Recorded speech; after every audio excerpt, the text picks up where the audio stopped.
What is up? What is up, everybody? Third game 31 with OG Wade. How you guys doing today? Welcome to episode 1 of Philadelphia Eagles OG Call.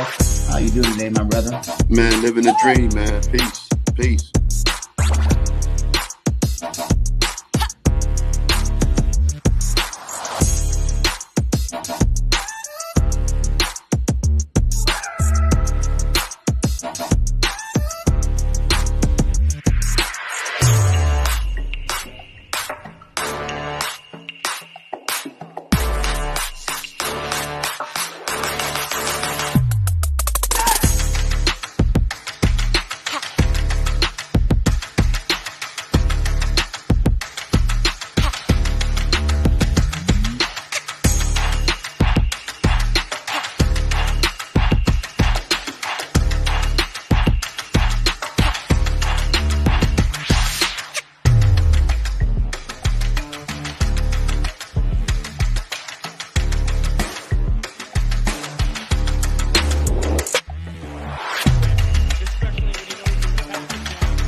Oh, my bad. Welcome.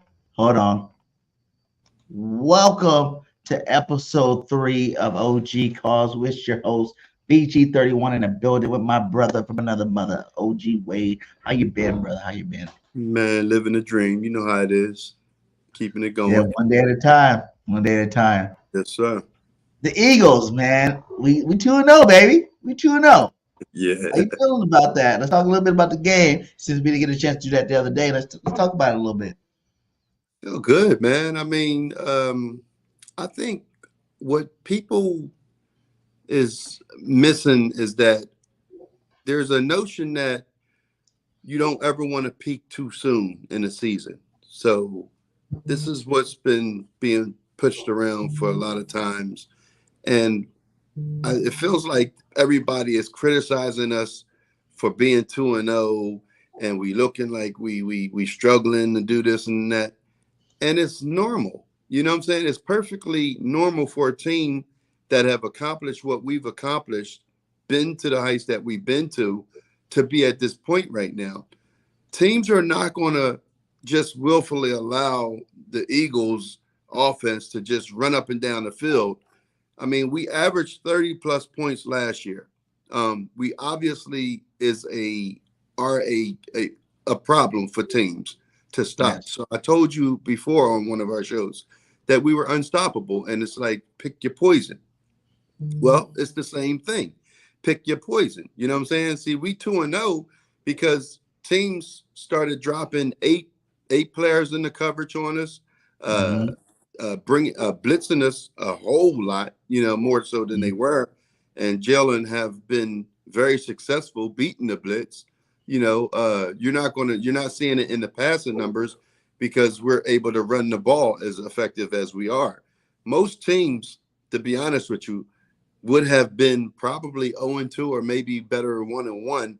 And I'm talking about Kansas City. I'm talking about all these teams that is known for being a high-scoring team or what have you, because basically what happened was these defensive coordinators are trying to take something away from you that you do well, So they see that Jalen Hurts led the league in big plays.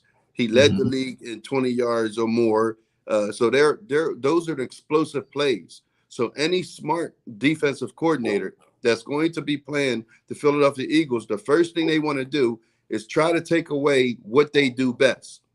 We have became an identity team of being our best is throwing deep, beating people deep. Remember, before it was like forcing Jalen, wishing that Jalen would throw the ball. They dared Jalen to throw the ball. Now that he's proven that he can throw the ball and not only throw it, but throw it with high efficiency and do it consistently, and his decision-making is elite, now we got to figure out how can we get at this kid. You see what I'm saying? So it's a blessing that we have him and that he's able to do the things that he's able to do because we got a multitude of ways that we can beat teams. So if you take away the pass, we're going to run the ball down your throat. You take away the run, we're going to throw the ball. So it's pick your poison. We still going to come out with the W. Facts. And I remember seeing this. It was Jalen Hurts and Tua has the highest grade. Jalen Hurts number 2 in the league and versus a blitz. What 82.8%, and Tua's there with 91.2. Two Alabama boys leading the way. You know what I'm Yeah, saying, in terms of the bleachers. Two you probably wouldn't think would be leading. Only 2 games in. I know it's still early, but you wouldn't think these guys would be the two leading when you got the Burrows, you got the Allens, you got the Patty Mahomes. They're actually doing a lot better. Starting off this season than those other guys are doing. And I feel what you're saying. Some of it's like Jalen even said in his press conference, it is. It's like, we can be, efficient in what we want to do and lose the game, or we can just win the game. And, the bottom line is we won. That's all that really matters in football is you win the football game.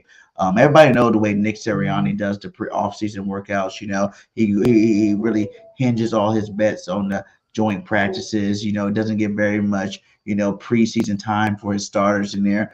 And it's just like one of them things where you just got to deal with it. The first 2 weeks for everybody has been rough. We've had some major injuries across the league. Even in Dallas, Diggs out in practice right now for a year.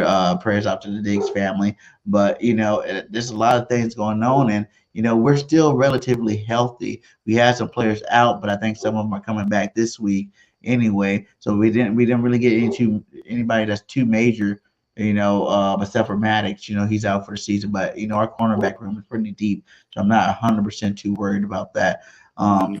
It's not even sloppy football, like you said. Teams are playing us a lot different. The Patriots came out. Bill Belichick, one of the greatest coaches of all time, throwing new stuff at you. Where you even heard, AJ Brown talking about he's just throwing things at us. We had to figure out what was going on.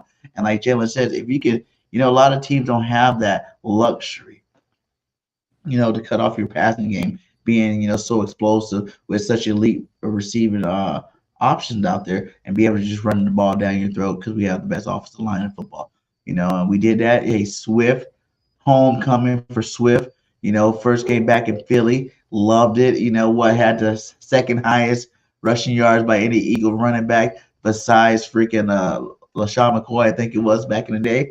So you gotta love that, man. I told everybody, Swift's that dude.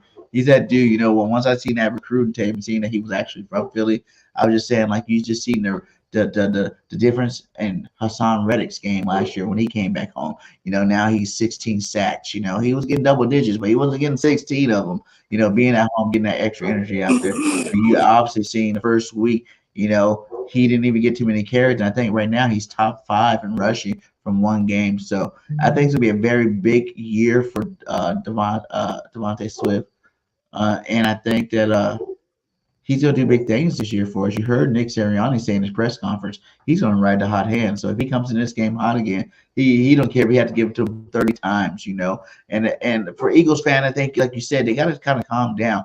We are that pick your poison type offense where we don't have to beat you passing. We don't have to beat you running. We're going to do whatever it takes to win that football game. You're not going to be able to stop either one of them once you decide to commit to one or the other. You know what I'm saying? So we can do it both ways. And that's just a blessing. And, teams don't have that. Teams that have elite receivers out there, they don't have the best running game. Or teams that have the best running game don't have elite receivers. I heard Colin Howard call us the Tennessee Titans with weapons on the outside, and it's just like our quarterback, Jalen Hurts, being the leader that he is. It's going to be very hard to stop these Philadelphia Eagles this year. Mm-hmm. Yeah, I'm looking at this will be the 3rd game in a row that we went up against a good defensive coordinator. So basically, it's a copycat lead. I'm looking to see Tampa try to blitz us, throw different looks at us because that's what they, I don't know how they can do it thinking it's being successful because we scored 30+ points on Minnesota and their blitzing and everything. Of course, their defense is I believe is a lot better than Minnesota's defense. But I think the same outcome is going to be the same. I think Jalen has a little chip on his shoulder with Tampa Bay, and particularly because of the criticism in that playoff game that we lost against them, where they heard the defensive back coach walking the side, telling his players he can't read you. He can't read you. Just keep moving. He can't read you. He gonna throw you one. Just be ready. You know what I'm saying? So Mm-hmm. I think Jalen is taking that personal, and I think you're going to see a big game out of him come Monday night. This is personal to him. I can Yeah. tell. Yeah, I can tell when he takes something personal. Just by his body language and how he acts in the press conferences. I know when something is boiling. You know what I'm saying? And he's just like any. I know I would be the same way. That's why I'm saying it for in particular. Like I would have marked this game on my. As soon as I seen this guy, I know everybody went Dallas and everything. But if I'm Jalen Hurts, this Tampa game is the one that I will mark because I need to show them that, yeah, I'm for real. And I'm like he that said, dude. he ain't the same player that he was then. You know what I'm saying? So, and we're gonna see. But I look for him to have a big game. I look for I us like to. how he said. I like how he said this on Sports Illustrated. He said, "I've been beginning to find the thrill in the hate, the disbelief, and the doubt." Mm-hmm. Like this young man is so serious, you know what I'm saying? Like he don't take no, you know what I'm saying? He's not that dude. He's not that dude who's gonna take no, and he keeps everything and he balls it up and he remembers it. And That's right. he tries his hardest to keep working hard to make sure that you eat every single word that you gave this man anytime that you gave it to him. I love Jalen Hurts, man. We are two of the hugest Jalen Hurts fans out there. And I think that just every day grows that every week goes by where you just love him that much more and more. Like he's just such a leader. Anybody, I want to go play for Jalen Hurts right now. And I'm an older cat, and I'll go play for him right now. I'll probably give him about 150 a game. You know what I'm saying? Like, what a guy out there motivate me. But for real, seriously though, like yeah, Jalen Hurts definitely circled this game on his calendar. And people didn't even talk about what happened that game. That was like 2 years ago. If you didn't see that he improved from last year, then you're dumb. If you didn't see that he's going to be better this year. I know people are saying he's regressing this year. I know some of the numbers aren't where they want to be, but it's the first 2 games of the season. Let's talk about that. Come week 15, come week 16, did he regress? Did he not regress? Don't talk about it in week 2 because, like you said, teams are coming different with different strategies to try to, minimize that passing now. I And go ahead. I would beg to challenge the notion and the thing that he's regressed because I think he's right on par. Number one, the team is 2-0. Facts. We have still not lost a game because of Jalen. Okay. Number number two, he's actually doing any smart quarterback would do. Take what the defense is giving you. Mm-hmm. Make your adjustments. There's no area in his game that you can go to and look and see where he's regressed at. What you are seeing is that you're seeing teams dropping 8 players in the coverage. Now, if that was Patrick Mahomes, if that was Josh Allen, if that was Joe Burrow, if that was Justin Herbert, this is why they throw double-digit interceptions every year. Yes. Why? Because when teams does drop players in the coverage like they're doing to us, these guys are going to keep throwing it. They're going to keep trying to throw it. They're going to because they feel that you ain't stopping me from because they don't have another aspect of their game to go to. You see what I'm Mm-hmm. saying? Jalen has other aspects of his game that he can go to if you try to take something away from him. You see what I'm saying? So he's not bullheaded. He's not going to sit there and try to force balls in the coverage and everything. And the Minnesota interception, people blame Jalen for that interception. It's because you don't know the game. You don't know how to look into the game, and you don't know the game. Nick Sirianni said it at the press conference. He said on the interception, he said that he ain't named no names, but I'm gonna name the name. He said one of our players didn't run at the speed that he was supposed to be It's running Ash. to clear that zone out. You see what I'm saying? Mm-hmm. So basically, if you look and see number 25, he was up the line of scrimmage, showing that he was coming on the blitz. At the Mm-hmm. snap of the ball, he dropped diagonally clear back into the underneath the zone, okay, that they were looking for. AJ Brown, we had two stacks over here. We had Devontae Smith and AJ Brown. Mm-hmm. AJ Brown was in the slot. So AJ Brown is supposed to fire out of there at a high speed, because what he's going to do is he's going to take that one safety with him. So now Devontae Smith is one-on-one with his corner. So Devontae Smith runs that little slant, or that little, it's a curl. Mm-hmm. Now, when he does that curl, because AJ was bullcrapping, coming, getting down the field, he didn't run as fast as he's supposed to run. So he didn't clear that safety out of there. Jalen is in this position, in this situation, he's throwing with anticipation. So when he drops back, he's already getting pressure at his feet, because the running back missed the block again. So he throws that ball, and then it gets intercepted because the guy did not clear. He was supposed to clear. So by him not clearing, it caused the interception. But that wasn't, of course you give the quarterback the interception on the play. You credit him with that. And I'm not saying that you don't, but I'm saying that it takes all of the people to, to make a play go successful. It's not just Jalen, Yeah, I fully understand, man. How do you feel so far? Before we get over to the defense side, we stay on this offense side. For one, Nick Sirianni's backing Swift like that. Do you think it's the right decision? Because I was one for I didn't even understand how they even said Gainwell was going to be the starter over Swift. Just in terms of what they've done in the league. Swift's had 200-yard games before. He's already put big numbers up in this league with a team like Detroit. That as much as I love playoff Gainwell, I just don't feel like they're in the same category. Do you think this is a good move from Nick Sirianni? Do you think that Swift should be the hot hand the rest of the season? Yeah, absolutely. As long as, and I agree with Nick Sirianni in how he did it. Would I have liked Swift to start that game? Absolutely. But I think what we don't know is what goes into Nick Sirianni's mental. You see what I'm saying? We had a short week. So you had the Patriots game. Right after that, Thursday night, we're playing Minnesota. You see what I'm saying? So you, at that time, you're trying to manage your players.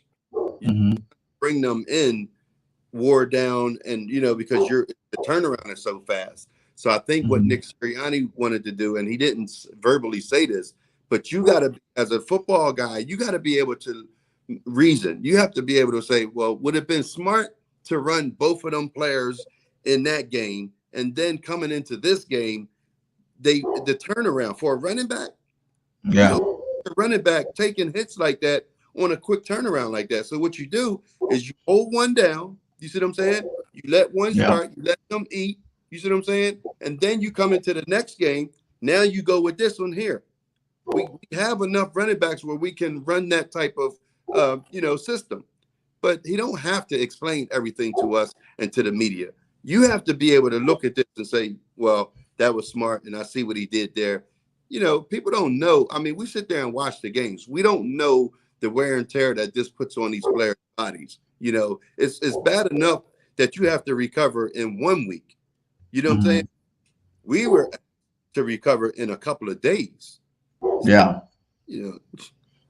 I get it. It's definitely logical for sure. Yeah. And then everybody's like just one carry though in the first. But at the end of the day, I feel like Nick's that guy will give you respect. You know what I'm saying? If you're hardworking, what I'm saying? Kenny Gainwell had an awesome playoff. Let's just keep it real. He had an awesome playoff. Going through the offseason, if you're that coach, you're just going to be, okay, we got Swift now. I'm just going to discredit everything you've done for us so far, and I'm going to make Swift the starter right off the jump. You're kind of discrediting your other running back, your other running back on the roster by just throwing him under the bus, like moving him straight to second string like that. You're giving him his respect. You did good enough to earn some playing time. So we're going to let you go ahead and start, I feel like, the first game of the season. Get out there, go show us what you got. And that, and then that moment we realized, to me, Guinea had a decent game, but he wasn't that number one bull. But he gives everybody a chance to see it for themselves first before the next game coming in with Swift, giving him the carries that he had to give him. Plus, the game plan called for it because of the passing game wasn't working as much as we wanted it to. But I feel like it was a little bit more of a respect thing to Kenny Gainwell to start him out this year, Hmm. first game of the season. Hmm. Yeah, that could be. So we're at this point. The offense to me is fine. I I have liked to see something, a better flow. Yeah, but I understand what defenses are doing. Remember, I told you that with the RPO and the reason why Jalen actually and again it was proven that Jalen makes players around him better. Uh, Mm-hmm. Andre Swift had 172 yards or 75 yards. That's the most yards he ever had in his career. Simple. Mm-hmm. Everybody that plays with Jalen Hurts has a career day, a career year. You name Mm-hmm. me one player, just give me one player that played with Jalen, didn't have a career year or day with Jalen. You can't. Facts. All of them do. Why? Because Mm-hmm. that's what the epitome of an MVP is. He makes everybody better. See, the naysayers and the talking heads, ESPN and First Take and all, they want to see 49 touchdowns, 5,000 Mm-hmm. yards. That's not an MVP. Which player makes his team better? Facts. That's the MVP. And this man, the Duke, he makes everybody better. He makes the receivers better. He makes the Mm-hmm. running backs better, the O line better, everybody. That's your MVP. But And it's people forget Jalen Hurts is 16-1 as a starter right now right. in a regular season. If you're not counting the playoffs, 16 Yeah, and one yeah, right now. He's only lost one football game in the last 2 years. yeah. You know what I'm saying? Like, I mean, last year and this year going into that's crazy, man. Hmm. That's a lot of wins. He's stacking the wins up. And the bigger thing that people don't really understand is like you were talking about earlier, it's like he don't turn the ball over that much. Yeah, he might throw that pick, but you don't expect that at week in, week out with a guy like Jalen Hurts. You're already seeing, Mahomes throwing picks, Allen's throwing picks, Herbert's throwing picks. Like all these guys got picks, and Jalen only still got this one right now. So it's really nice to know that we got a leader, like you said, that can go out there and control the game, understand what needs to be done, and just get these W's. Like 16-1, if he keeps doing this, he's gonna be breaking some records here in terms of most wins with I only want, one loss. Like that's crazy. Like I don't remember another Eagles, quarterback in his first 2 years starting, I or the last 2 years starting to have 60. That's 16-1 on their pedigree. want to point something out to you too. Talking about Josh Allen, right? If you look at and remember what I said to you, that Josh Allen is a seam route thrower. He Mm-hmm. struggles to throw the ball outside the numbers. When you look at Josh Allen in the Jets game, he threw 3 picks in that game. Mm-hmm. Remember the one pick he threw that was outside the numbers? The corner Mm-hmm. came up, got his third interception off of him to the same guy. Mm-hmm. Okay. That's what I'm talking about. So if everybody want to know, oh no, he can make every throw. No, he cannot. He can make every throw periodically, but on a consistent basis, Josh Allen cannot throw the ball consistently outside the numbers and down the field. He throws seam routes. And if you watch his play, in order for him to get his plays, he moves the pocket and he ends up throwing a seam route and it would be down the sideline, but he's already moved his launch point. You see what I'm saying? So last week when they played and won, he threw 3.9 yards a pass. That's 4 yards. It was the yak. It was the running backs and the receivers running after the catch. But he Mm-hmm. wasn't throwing them deep balls. Why? Because they already checked him. They said, bro, we can't do this because you losing us the game that way. That's what I'm talking about. So everything that I say, it all comes to fruition when you watch this game. All y'all got to do is open your eyes, watch these guys. Forget about all what Stephen A. Smith and everybody what they say about these guys. Oh, he's a great elite player. No, you're not. No, he's not. Josh Allen got his credit off of one game. He made himself, or everybody talk about him as an elite quarterback off of one game. That game against Kansas City In the and playoffs. when they went into overtime That and was they legendary. scoring, and everybody Yeah. didn't realize the reason why they both kept scoring is because both their defenses was tired as hell. That's why they Yeah. both kept scoring. You see what I'm saying? So, but he got his elite status from that one game, and he lost the game. And he lost the game. So Yeah. give me another signature game that Josh Allen has played that you say he's elite. Empty numbers. That's what I think I did a top 10. Empty numbers on all these players. Justin Herbert, empty numbers. Josh Allen, empty numbers. These are all guys that go out there. Dak Prescott, empty numbers. They Mm-hmm. have nothing to show for throwing for all them yards. Nothing. They don't got no playoff wins. They have nothing. And this is no hate. This is just basically being real. That's why I tell y'all, forget about them numbers. They don't mean anything. They don't. It don't amount to nothing. That's my point. Let's see here. Is this the one? Jordan Mailata is the second rated highest tackle in the game right now, even over 49ers Trent Williams. No Lane Johnson. Lane Johnson gave up his sack this year. So that the streak is broken, which is I'm very sad to see got broken so early. But But how do you you know, feel about this Mailata thing being a second rated tackle in the league right now? let me address the Lane Johnson thing. See, they play tricks on it. If you go back and look at the game that they gave Lane Johnson the sack, we had a 5-man line. New England had a 5-man line. Jalen took Dallas Goedert and moved him over to the left side. Okay. He moved the protection. On that play, Dallas Goedert was head up with the DN. I forget his name is drawing a blank on him right now. But anyway, he was lined up with him.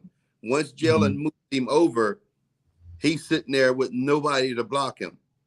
So Jalen snaps the ball, calls for the ball, and at that time, Lane Johnson blocks down to the other guy, right? Which was his assignment. Uh-huh. One guy came in there and got Jalen. That's not Lane Johnson giving up a sack. You dig what I'm saying? People have to go back and watch the game. That's not him giving up a sack. He wasn't even engaged with him. That wasn't his man. So how is that a sack? And I'm not going to make a big deal out of it, but I'm just saying, people got to know what you're talking about. They don't know what they're talking about. He didn't give up a sack there. That's not his assignment. Because if that's the case, then Lane Johnson gave up a sack many times before then, because that happened a couple of times. And the reason why they didn't give him the sack is because it wasn't his man. Yeah. Now, with Mailata being rated, it's funny because I sent the tweet out saying that Jordan Mailata need to get his head out of his ass, and he needs to, get back to the gym and start working out, because realistically, what I felt as he's doing, I said that he felt like he was to me, it felt like he was entitled, because you playing bad ever since last year. He's been playing bad. Let's just put it where it's at. Okay. So I said entitlement is a thief of hard work. Entitlement is a thief of hard work. That's what killed Carson Wentz's career. He felt entitled. He felt like he didn't have to go and work on his game. He was good enough. He would rather go hunting. I said it. Carson Wentz is a better hunter than he is a quarterback. Entitlement is a thief of hard work. And I've seen Jordan Mailata falling into that trap. I don't know if he read my tweet, but damn it, he turned it up in that Minnesota game, and he shut it down. Yeah. We need out of our players. He definitely needs to step up. We need them to identify when they're not playing well and change it. So when I'm criticizing a player on our team, I'm doing it. I'm being real. I don't wear no green goggles. If I see something that's foul, that I'm going to speak on it. I don't care what nobody says. I caught a lot of flack over that. Yeah. And like you said, like in this offseason, he's not dancing with the stars. He's not doing all this mass anger and all this stuff. There was a lot of distraction going on. Like his play has definitely dropped down. I felt like if he didn't come step up this year and regain it, that he might not ever regain it again because it's starting to go downhill a little bit. He is a big guy. He worked so hard to get there. Look how many years it took him to even be a Yeah, starter. And then to get the accolations that you get, the recognition that you get so early, and then all of a sudden it'd be digression last year. It wasn't his best year last year, and then be coming back strong this year. I definitely knew he had to do that, and I'm glad that he's on the right track right now. Like I said, and he still 2 weeks. he got that money too. Yeah, got paid. So yeah, he got paid, got married this year, all that. But you got to get that ass in the gym and work, because that's what we need out of them. If I only on the offense, I'll say Dallas Goddard. Well, no, actually, before I go Dallas, how did you feel about the whole AJ thing? I know that was a big topic this week. AJ Brown going off on the sideline a little bit, a little heated. He wasn't getting what he wanted. I feel like he got to go back to year one. Year one, they came out and they were all so unselfish. Like last year, they were all so unselfish. You didn't hear too much, in terms of like, oh, why I'm not getting the ball, why I didn't do this. You didn't see so many, and not so many, but you didn't really see that bickering on the sideline when someone else was going off. Remember there was games Smitty was going off for like 100 and something yards, and AJ didn't have that many yards, and vice versa, where you didn't see it. The pressure of all off season. Everybody's comparing Smitty to AJ, Smitty to AJ. Smitty's having a great start of the season. AJ's kind of slow start of the season. I just feel like, you're on a team where any given time can be your game. And until that, it could be next game, it could be the game after. Like this was a running game that ended up being. You can't be that leader on that football team and do things like that on the sideline. What I would say to that, and I tweeted it, I sent out some tweets, and I feel bad about it too, because I said I would kick AJ Brown's ass, because you made Jalen look bad. You see what I'm saying? Like that ain't, to me. Don't come checking him. First of all, that's not the place to do it. Okay. Then he lied about it and said it wasn't about the touches, but as soon as he got back in the game, Jalen threw a ball at him 2 times in a row. And it was Yeah, about touches, because if it wasn't about the touches, Jalen wouldn't have been seen on the sideline saying, I got you. I understand. I got you. I got you. Because you're telling him that and I've seen the plays that he was open on, but he he was don't, open. He was wide open on a couple plays. but he don't Yeah, understand that Jalen is under pressure. Jalen is being damn near sacked. Jalen is, see, he's got to come. All he does is see himself down the field open. He don't know what's going on behind in Jalen's position. So you can't come here and act like you the quarterback, like you can see things. Yeah, you was open, but I didn't have the time to get the ball to you. And even if he did miss you, I mean, damn, quarterbacks miss receive. There's wide receivers open all the time in the NFL. Come on facts. every damn play, there's a place you can go with the ball, because had he connected with the balls when he went away from AJ, we wouldn't even be talking about it. But Facts. because it was an incomplete, because one was an interception or what have you, that was his fault to me. You know what I mean? That's why it's being, but I'm like, it wasn't a big deal. They weren't really going at it like that. You know what I'm saying? They were having a discussion. Nick Sirianni came over there and he drew more attention to it than it needed to be. But check this one out.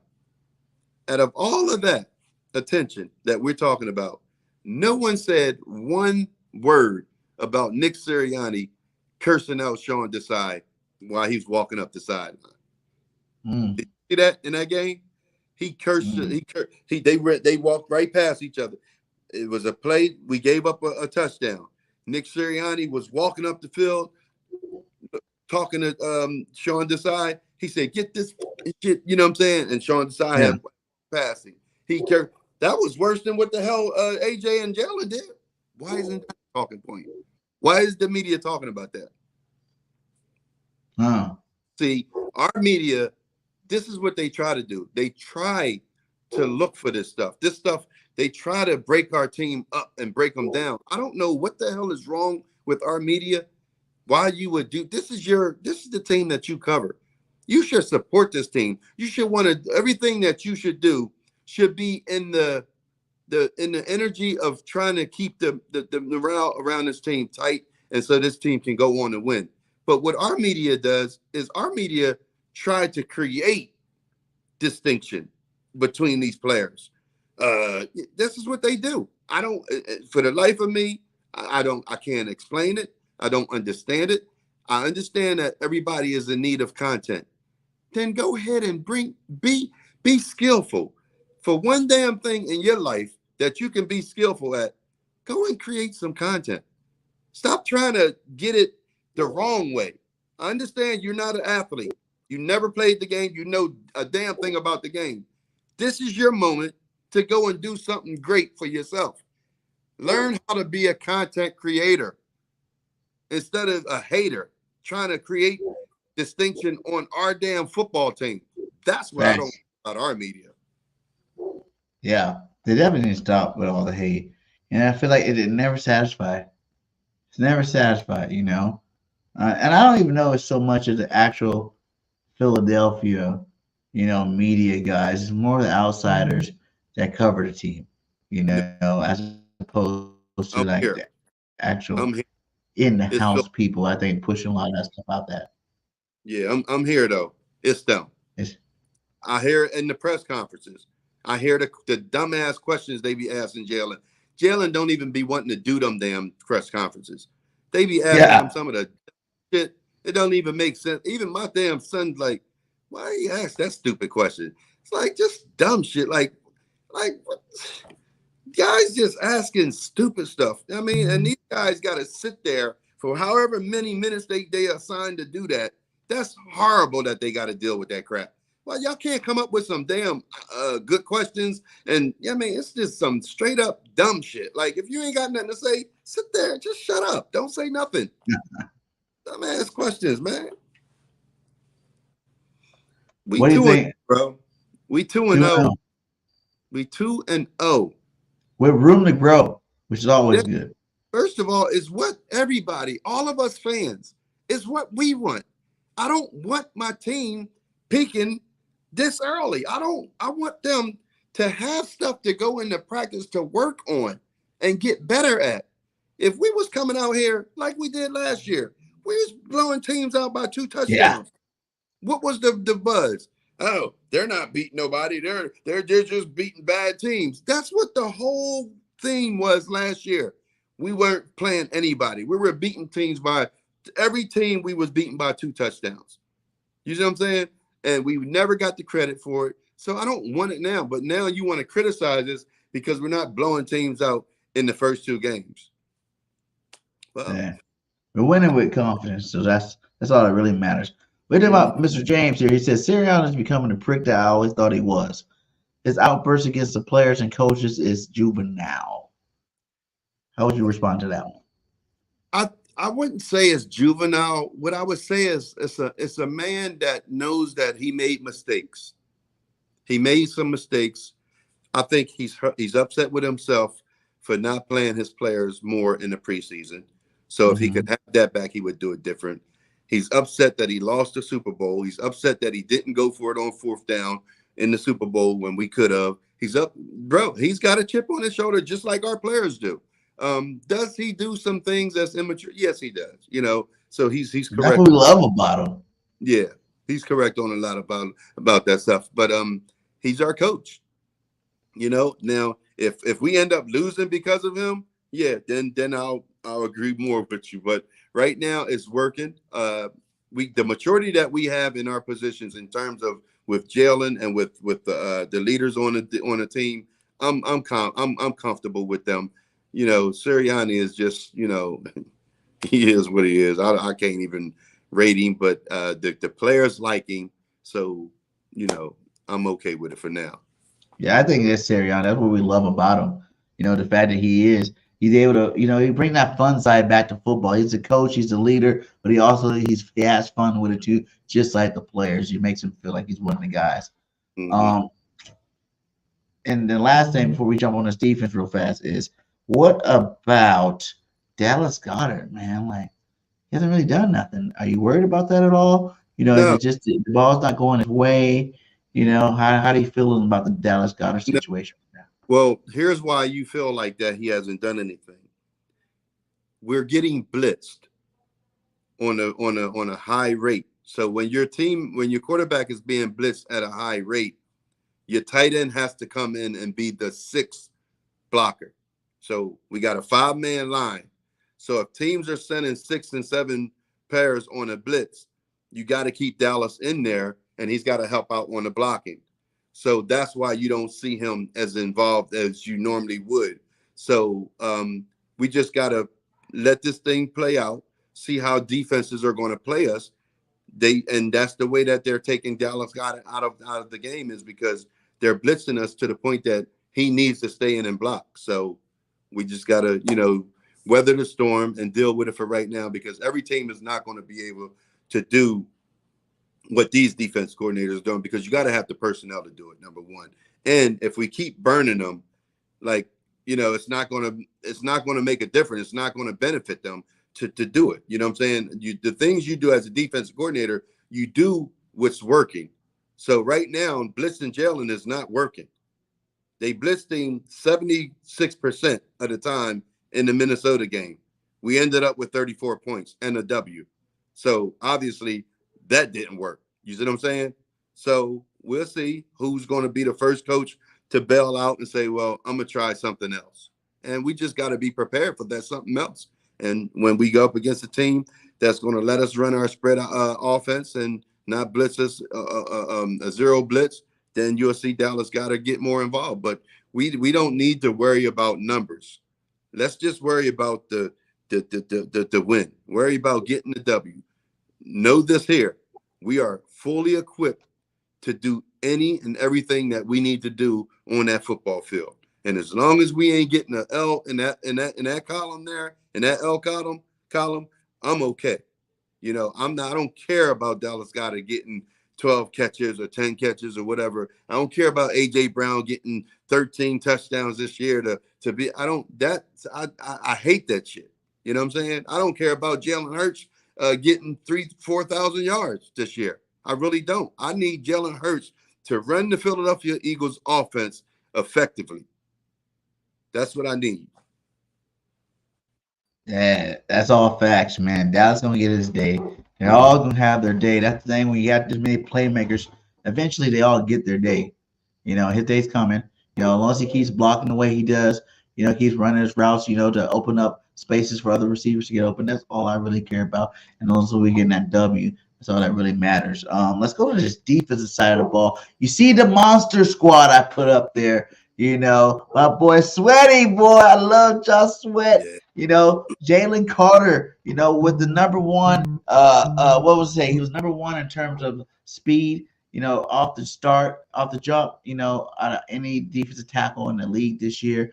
He's be looking all what of being the best, prospect coming out of the draft this year. And that's amazing to know that we got him where we got him. And then my boy Jordan Davis. I told everybody Jordan Davis gonna get his sacks. Jordan Davis, baby, is playing phenomenal right now. Yeah, you might see Carter with more hurries, but Jordan has more sacks than Carter. And I bet most people didn't think that was going to happen after 2 games. Mm-mm. Mm-mm. I'm very proud of these young guys, man. These dudes are balling. Jordan Davis with a sack and a half right now, a forced fumble, 9 tackles, 9 tackles. He's just been a wrecker. He's actually playing better than Carter and played less snaps than Carter so far. So yeah, big baby. I call him Big Baby Davis. You know what I'm saying? And he's putting his work in. He's doing his thing. Carter, man, is unblockable. They're double teaming him already. Yeah. He's a rookie in his second game, and he's drawing double teams already. Yeah. So it's going to be a long, long season, brother. So we might as well. We're going to tell you we're going to have a ball. I do want to see Nolan Smith play more. I wish I could talk to Sean Desai, because Right? he's having some issues with his rotation that we didn't have out of with the other Again. coach, with Yeah. Gannon. You got to rotate these guys, man. Keep them fresh. Reddick has played too many snaps so far. I want to see that line rotate a lot more than what it's doing, and the personnel that you're rotating them with. You know what I'm saying? So we got to get Nolan Smith got to get on that field some kind of way. Some kind I of think way. they're You got kind of forcing Reddick to play, and they know he's hurt. He had that thumb surgery. He's not 100%. He had no, that big old thing on his hand. He's not yeah, moving the same way you normally do. You need to let the man heal. You don't have to keep him out there like that. Everybody's waiting for him to get that first sack. Everybody's waiting for him to put that pressure on. He's not giving up anything as well. He's just not getting the sacks he was getting at the end of last year when it seemed like every single game he was getting a sack, strip sack. But he's still out there doing good. I think once that injury heals, it takes probably another game for you to get over it.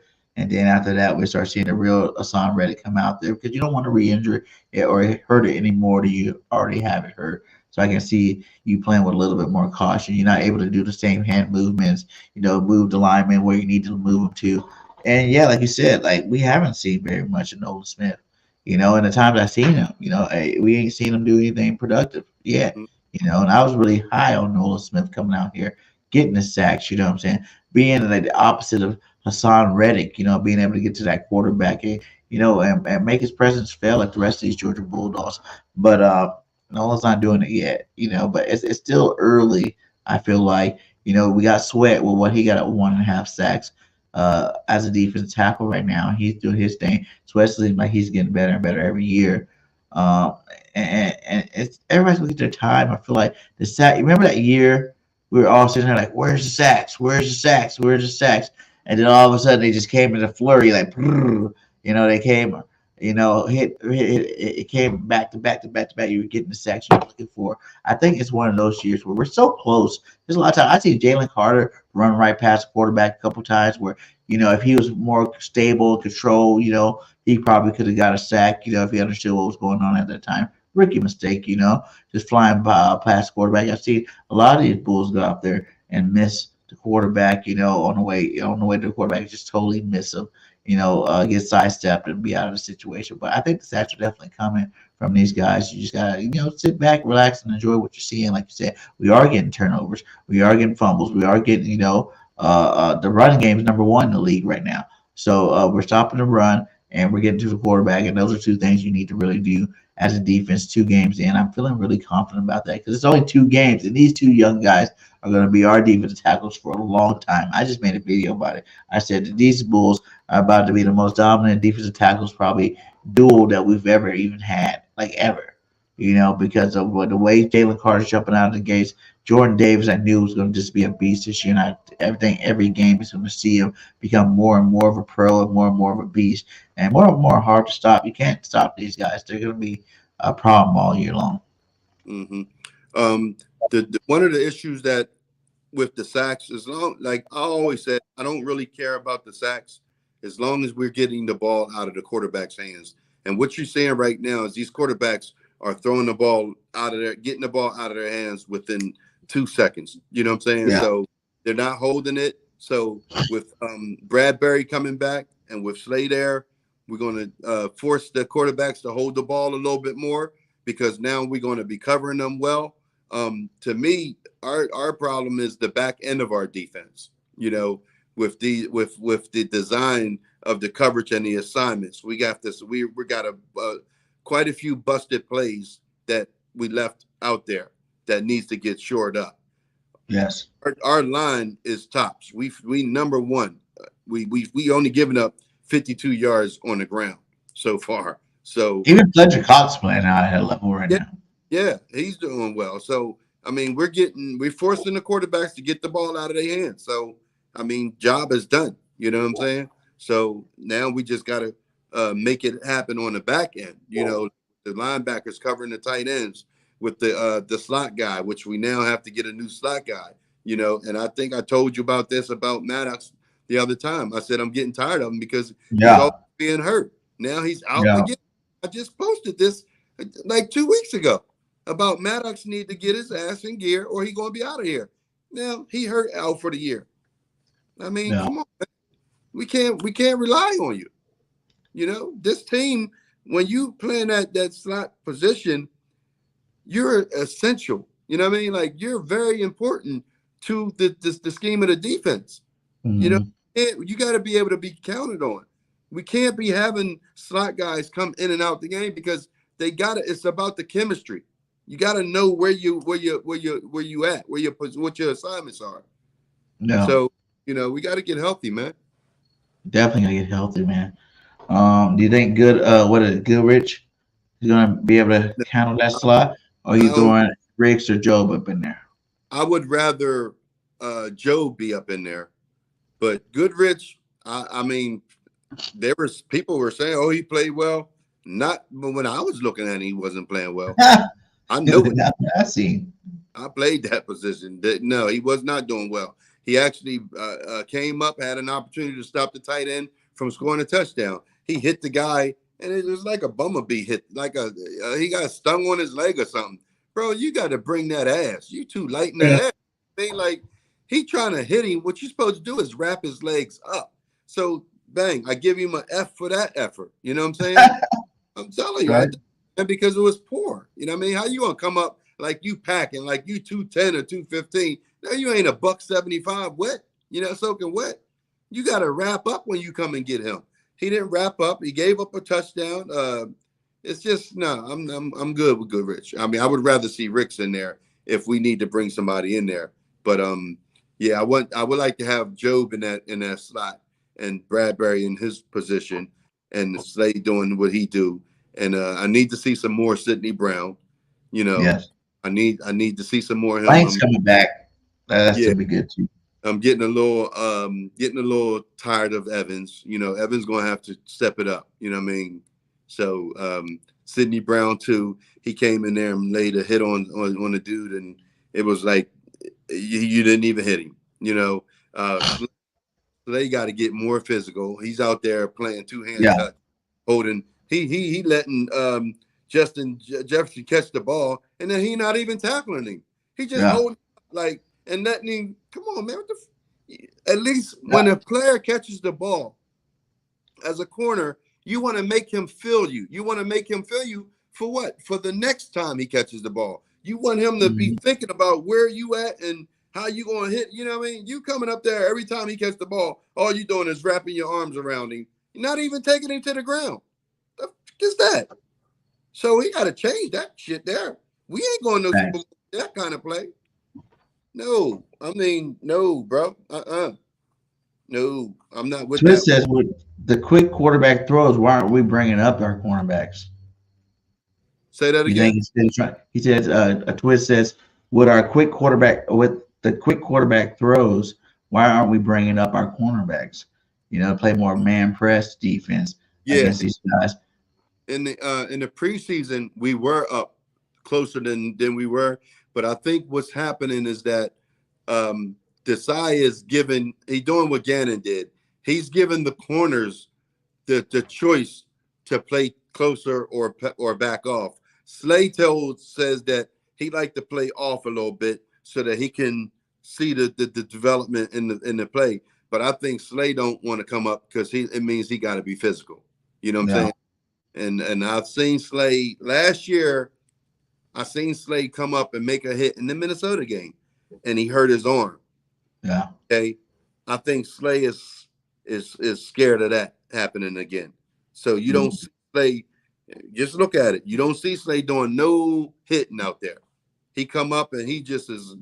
He ain't physical at all, man. I don't like it. I don't like it a bit.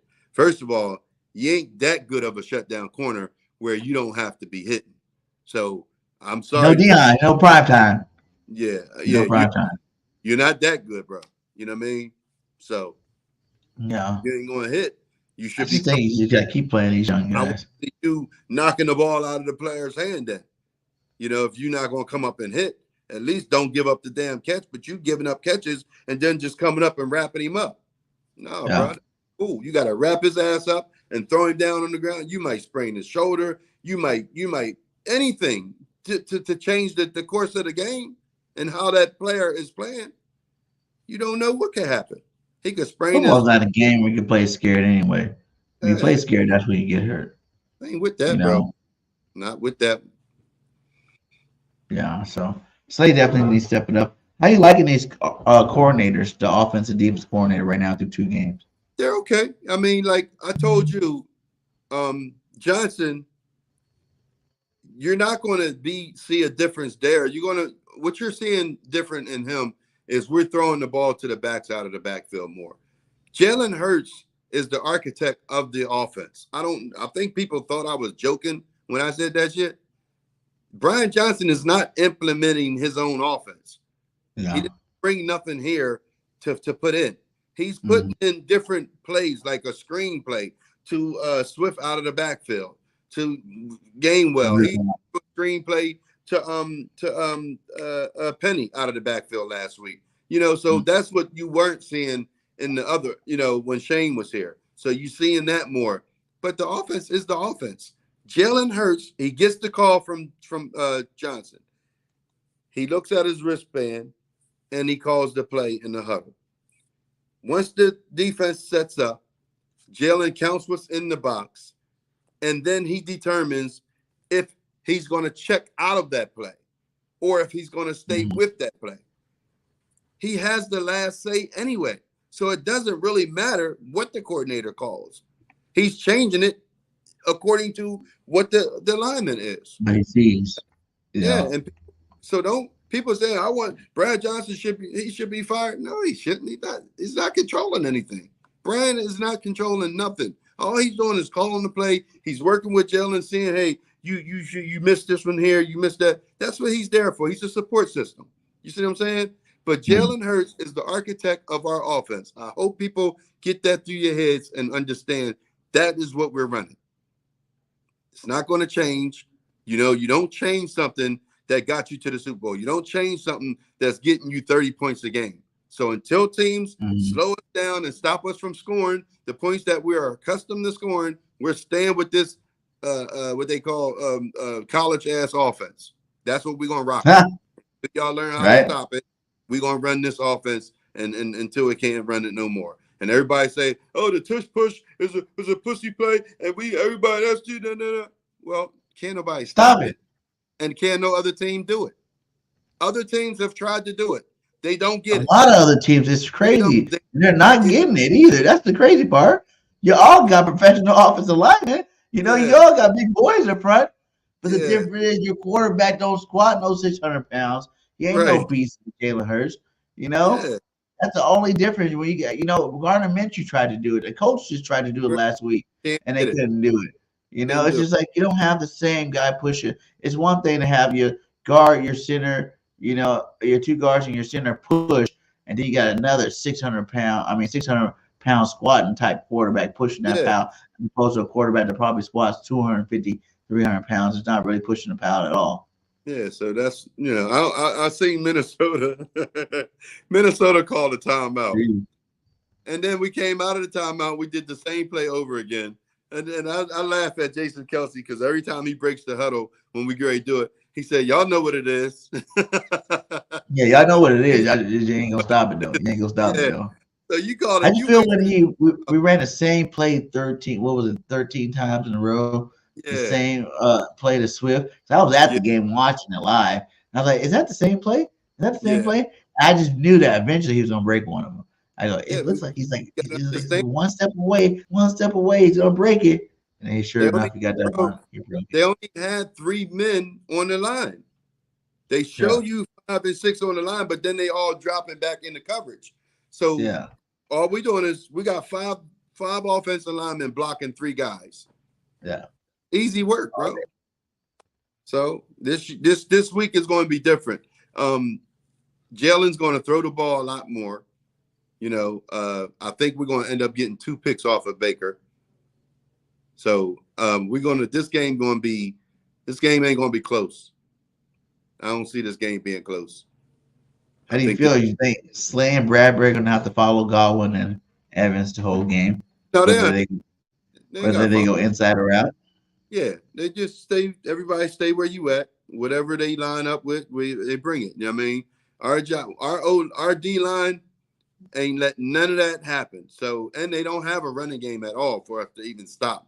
So it's really all about the pass with them. Now they're going to try to run it just to keep everybody honest, but we're good. We're going to feast this week. We're going to have some sacks, and we're going to have at least 2 interceptions off of Baker. Baker's having a great Yeah, start of the yeah. season, though. Baker's Look on at fire right now. the You give him competition. two Pro Bowl type receivers. Yeah, but look, A decent offensive line. yeah, The defense playing at a high level right now. VFA out there doing his thing. look It's at the gonna be scary. all I say is look at the competition that he's playing. Who did he play the first 2 weeks? They played Minnesota first, and I Okay. picked them to win that game. Minnesota's defense is trash. Trash. Yeah, they're just trash. And That's then right. they played who they played last week. Who they just played. It wasn't a chance. It was I know it was a big game too that Baker won. Yeah, I think it was. Damn it! Why am I drawing a blank on who they played? Anyway, but yeah, just when he play us Monday night, we'll see. But trust me, he ain't that. The Bears. Yeah. Bears. Yeah, come on, bro. Bears are trash. I know TJ Edwards is like, damn, I took that money to come here. Yeah, because we knew what you was. We knew what you was. He on the Fact.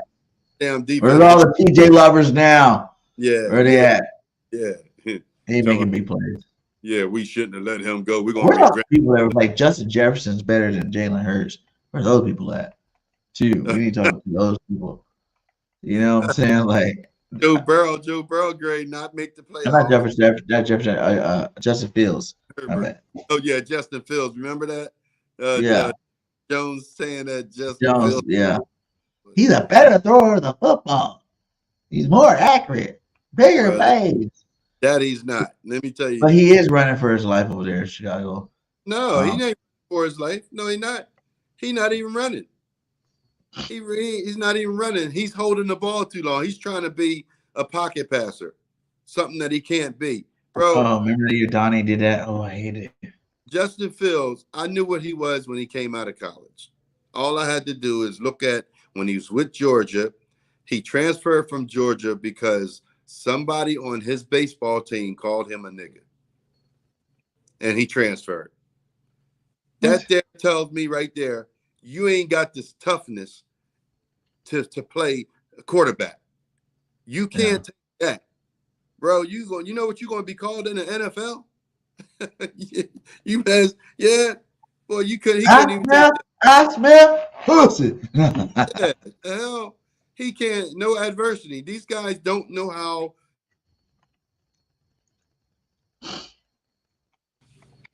Yeah. So. And with our special teams, they say now that Mr. Elliott is the best kicker in football, not named Justin Tuck. Yeah. Elliott did. Do you agree? Not yet. I still got to give it to Tucker. But the last time we kicked the 61-yard field goal, we went to the Super Bowl. That was the same year? That was last year, and that was the year that we won the Super Bowl. Oh, wow. Yeah. 61-yarder. Yeah. Hey, I love Elliott. He's nailing them, He's nailing them. He's doing what he got to do, kicking that ball. How do you feel about and he's doing with different people back there because Sippos is gone again. We got a new punter in there. Yeah. I don't think punter even matters. Right now, special teams in football is just not the talk of the day. Like who cares about the punter? Who cares about who's the returner right now? No one's returning. I think that new rule where they fair catch it anywhere, they automatically get it at the 25 is dumb. That's retarded. That's the dumbest stuff I've ever heard. They definitely need to go back and take that rule out next year because that was trash. These guys are at the 8-yard line fair catching it on kickoffs and now 25-yard line. That's not. They're trying to dilute the game of football, and it's a gladiator sport. I don't even feel like they should even mess with it. People know what they sign up for, and people get paid a lot of money to play it. Now I know teams want to, protect their investments, but at the end of the day, There's been millions of soldiers out there that played this game for a lot less. Mhm. And I know you're saying, oh, well, some of them are dealing with health issues. Yeah, that's true or whatnot. But your teams make more money, so you're giving them more money. But that should never, ever change the play of the player. They should always be like out there going 100 miles per hour and just destroying each other, trying to be the best. I feel like back in the day, we had more players at each position that wanted to be the best player, as opposed Yeah. to now, where they're just playing for that bag. Yeah, unfortunately, man, that game came and gone. It's a new day now. It's a new game. It's the money's in the game, and the players aren't getting. Well, I keep telling my brother, he's saying that they took the money out of the running back position and out of this, and I said, bro, here's what's a fact: the NFL owners are never going to lose money. What they're going to Never. do is they're going to move it around. They're Hmm. never going to pay out more money. Only thing they're going to do, and it comes time for them to have to pay somebody else more money, they're going to take it from another position. And what they're Uh-huh. doing is they reset the market. So the running back market has been reset. The safety market has been reset. The linebacker market has been reset. Right now, the D tackles is getting the money. The D Yeah. ends is getting the money. So when the quarterbacks are getting more guaranteed money now. So Yeah. the NFL owners are not losing no money. So we can get that out of our head. Everybody thinking this, no, no, no, running backs ain't gonna get no more money. That's it. And you look at these players getting hurt now. Dallas just lost um, Diggs. Diggs. They just gave him 97 million. You know what I'm saying? Woo! You know, uh, for And in practice now too. Not he like ain't he was gonna. in the game. That was a practice Yeah, injury. and but bro, did you see what he practicing? He's out there with panties on and a t-shirt. I mean, no socks on, no nothing. He just out there with panties and a Lay t-shirt. this their panties. I'm not bullshitting, man. The joker got panties on and t-shirt out there. You know what I mean? Then you want to know why you tore your ACL. You ain't got nothing wrapped around your legs. I mean, I wore tights and everything, man. You know what I mean? He got no socks on, no drawers. These jokers don't do nothing. They don't Yeah. wear drawers. They wear thongs. These punks, man. Yeah, Yeah.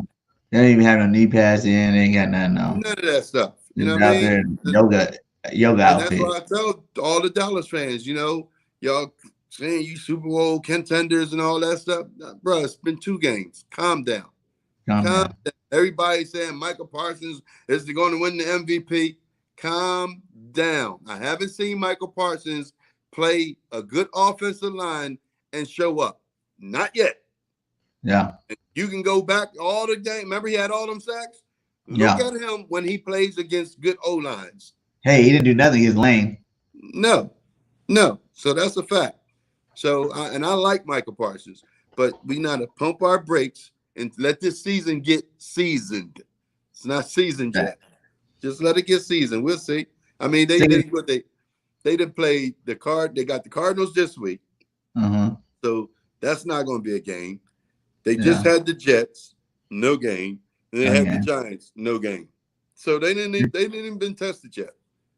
How you feel about those Giants? Let's stay in the NFC East because we still got three teams in the NFC East. We are back-to-back best division in football again. It's looking like what the Giants 1-2 now with the loss. They just said, or they're 1-1 now. 1-1 now with that loss. I'm It just disappointed.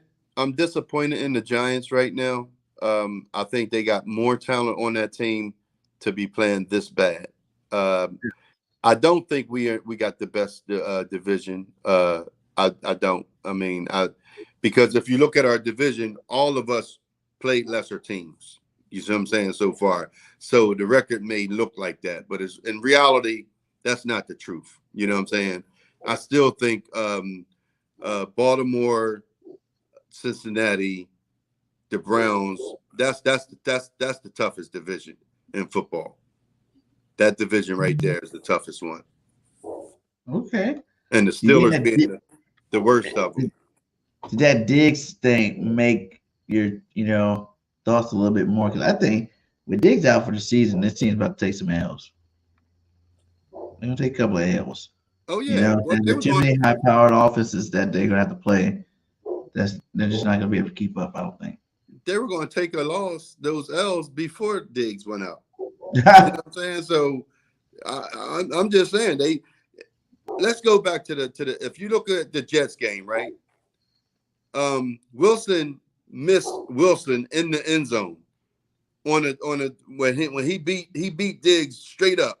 All Zach Wilson had to do was lodge that ball out there, and he overthrew him in the end zone. He was wide open. That was a touchdown. They went after C.D. Lamb.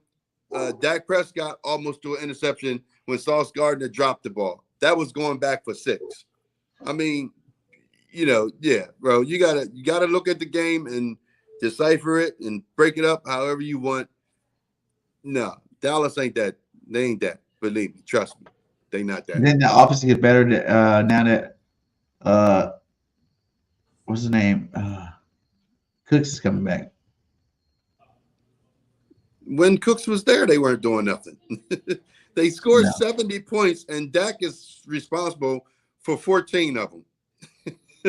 Damn. You know how many times they was in the red zone against the Jets, bro, and could not score a touchdown? I'm not worrying about no damn Brandon Cooks old ass. Yeah, Brandon Cooks is old, tired, getting hurt. He's hurt every other week. So no, we good. That ain't no problem. Believe me. They just ain't seen the teams yet. They're going to lose against the 49ers. That's for Shizzo. Okay, They lose every year to them. You know what I'm saying? And they're going to lose to us twice. Yeah. Twice this year. I got to beat them twice.